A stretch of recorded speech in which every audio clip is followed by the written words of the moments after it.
Bonjour à tous, bienvenue dans notre cours en ligne d'analyse. Aujourd'hui, nous allons faire quelques exercices sur extréma, croissance et concavité des fonctions. Donc, on est au sujet numéro 9, ou bien au chapitre correspondant du polycopier. L'exercice 1, vous devez juste chercher les erreurs, donc je vous laisse essayer. Vous pouvez ensuite comparer vos résultats avec les réponses. Si on commence par l'exercice 2, où vous devez déterminer les valeurs critiques, c'est-à-dire les valeurs où la dérivée vaut 0. Remarquez qu'on les appelle valeurs critiques, on ne dit pas tout de suite que c'est des extrémas, parce que si vous avez bien compris la théorie, que la dérivée change des signes, il ne suffit pas que la dérivée vaut 0. Mais pour dire que c'est une valeur critique, c'est juste dérivée égale 0. Donc on peut faire, par exemple, si on prend le point numéro C, vous avez la fonction f de x égale moins 2 divisé par 3x plus 5. Alors on cherche les valeurs critiques de cette fonction. On prend la dérivée. Donc pour faire la dérivée de cette fonction, on peut dire que c'est comme si c'est moins 2 3x plus 5 à la puissance moins 1. Tout ça dérivé. Donc ça va devenir plus 2 3x plus 5 à la puissance moins 2, c'est-à-dire au carré au dénominateur, et la dérivée de 3x plus 5 qui vaut 3. Donc, pour chercher les valeurs critiques, on va juste imposer que tout ça soit égal à 0. Donc, on va résoudre l'équation 6 divisé par 3x plus 5 au carré égale 0. Et là, on voit que ce n'est pas possible. C'est-à-dire, cette fonction n'a pas de valeur critique. Si on prend un autre exemple, le cas où f de x est égal à 3 divisé par x carré plus racine carrée de x, alors on fait la dérivée, ça va être moins 3 fois 2, 6, divisé par x à la puissance 3, plus 1 divisé par 2 racine carrée de x. Pour trouver les valeurs critiques, il faut résoudre la petite équation f' égale 0, c'est-à-dire tout ça égale 0. Bon, ça veut dire que il faut que 1 divisé par 2 racine carrée de x soit égal à 6 divisé par x à la puissance 3. On met x à gauche, les 2 à droite, c'est-à-dire on multiplie l'équation fois x à la puissance 3 et fois 2, et l'équation devient 12 égale x à la puissance 3 moins 1 demi, c'est-à-dire x à la puissance 5 demi est égal à 12, ou x est égal à 12 à la puissance 2 sur 5, c'est-à-dire racine cinquième de 12 au carré.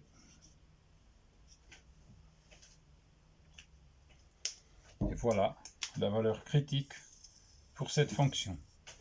Donc pour récapituler, si vous avez une fonction, vous cherchez les valeurs critiques, c'est-à-dire les valeurs où la dérivée vaut 0, pour ensuite éventuellement vérifier s'il s'agit d'extréma ou pas.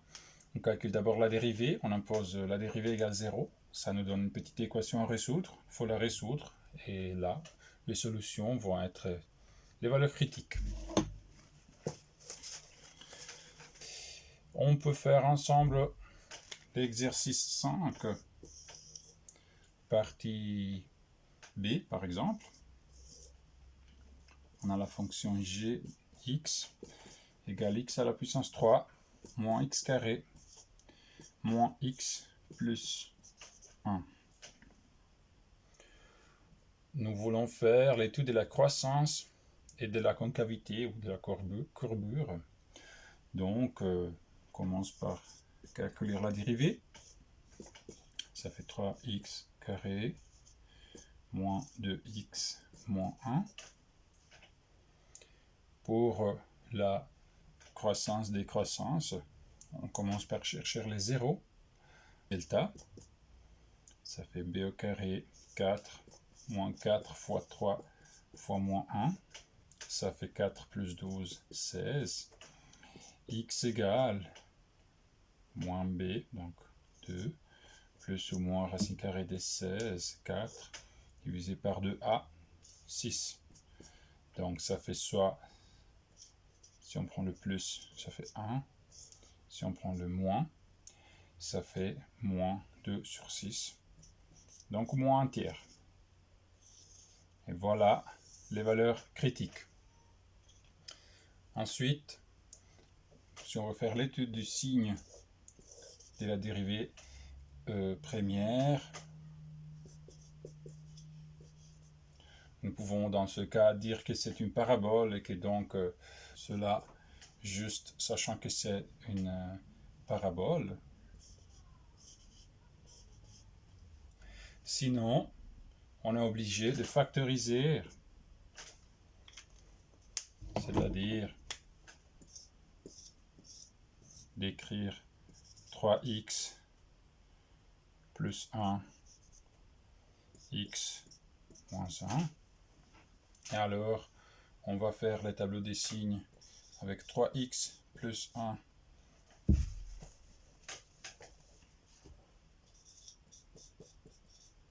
x moins 1 séparément. Donc on va avoir un 0 ici, moins, plus, moins, plus. Et donc ça va être plus, 0, moins, 0, plus.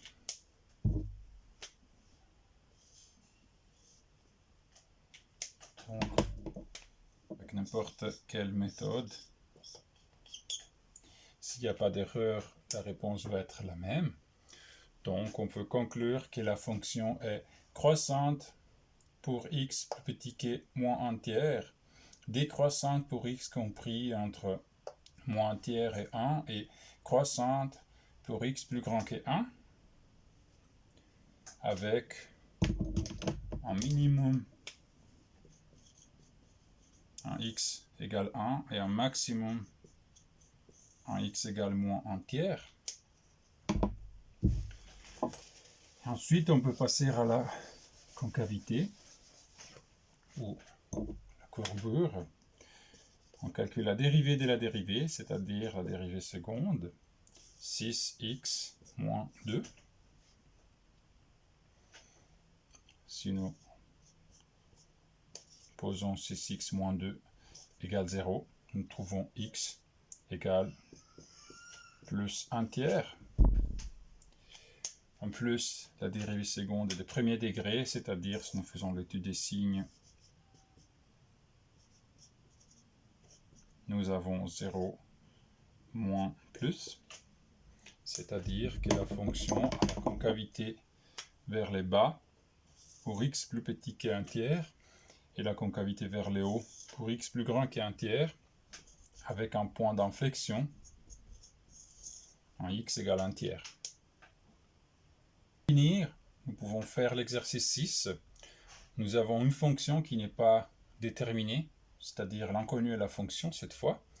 Nous savons juste que c'est de troisième degré, un polynôme de troisième degré, et nous voulons déterminer les coefficients a, b, c, d, de manière que le point 1, 0 soit un point d'inflexion, que la pente de la tangente à f en ce point vaille 1, et que la fonction ait un extrémum en x égale 0.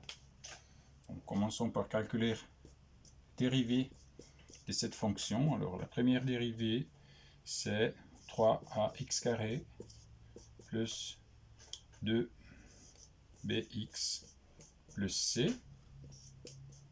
Deuxième dérivée, 6ax plus 2b.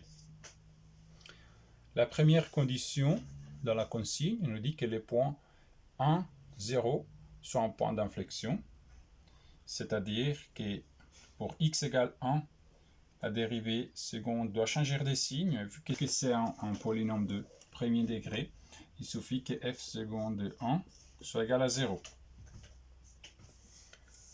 Ça, c'est pour avoir un point d'inflexion à x égale 1. Mais en plus, le texte nous dit que le point 1, 0 est un point d'inflexion, c'est-à-dire que tout d'abord, il doit appartenir au graphe de la fonction. Ça veut dire que f de 1 doit être aussi égal à 0.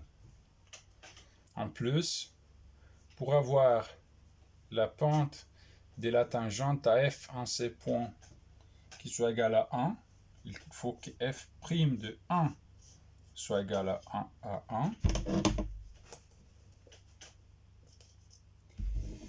Et pour finir, il faut que la fonction ait un extrémant et un x égale 0. Alors, pour avoir un extrémant x égale 0, il faut tout d'abord que f' de 0 soit égal à 0. Alors, a priori, cette condition n'est pas suffisante parce qu'il faut en effet avoir un changement des signes de la dérivée pour avoir un extrémant. Donc, on va vérifier après. En tout cas, ce qu'on peut faire par commencer, c'est résoudre ce système. Alors maintenant, il suffit de remplacer f seconde de 1, ça fait 6a plus 2b égale 0.